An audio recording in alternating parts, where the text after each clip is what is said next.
Thanks for visiting the patient and the weather. Today I'm meteorologist Al Peterlin. I'd like to talk about the weather health risk for December 17, 2025. We keep additional graphics available at tpatw.com,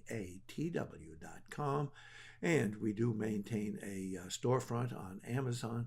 And if you do your Amazon shopping through the shop, our patient weather shop on Amazon, it does support the activities of patient weather.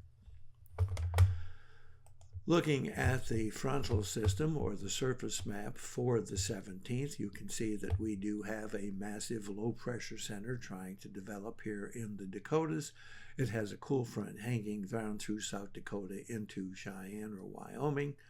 There is still some flow moving into the Pacific Northwest around this very weak high.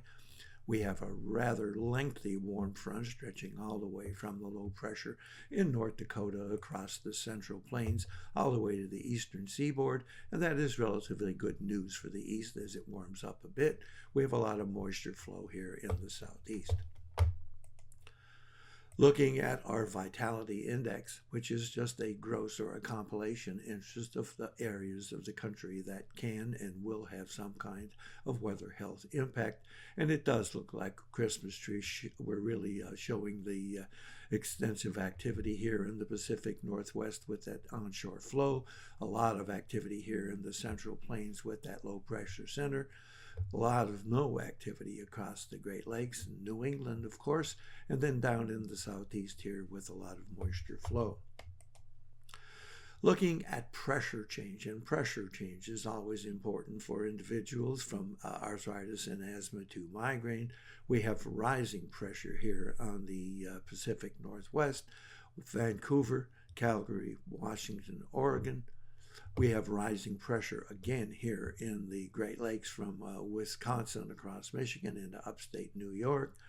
We have falling pressure in the plains, all the way from the upper reaches of the Four Corners, Utah, Colorado, up through Wyoming into eastern Montana, the Dakotas, and all the way south through Kansas. And then we have rising pressure here again in New England, or stretching from Connecticut and Massachusetts up through Vermont, New Hampshire, and Maine, and across the Canadian provinces here to the east.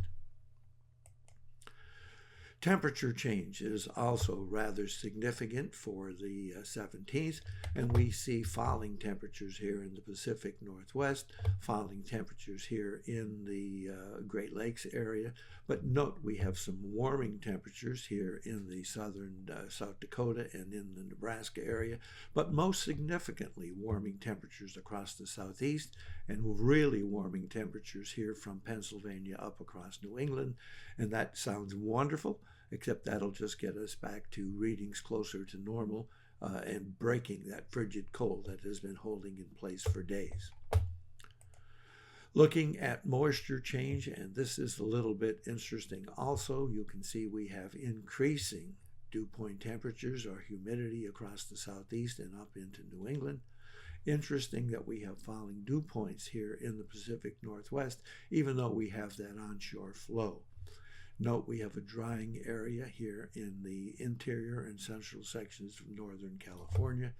The vapor pressure map is a little bit more expressive, and it shows the extreme moisture really here in the southeast and in the Tennessee Valley. And it does show nice drying across the Pacific Northwest, but most significantly here in the Northern California region, while we're showing increasing dew point or vapor pressure here in Northern California. Looking at POI, which is our estimate of the oxygen availability in the atmosphere for the 17th, and you'll see we have a significant risk of migraine from coastal Northern California all the way through Washington and Oregon and the Canadian cities of Vancouver into Calgary. We're reaching that migraine risk across Idaho into east or western Montana and a touch of northwestern Wyoming.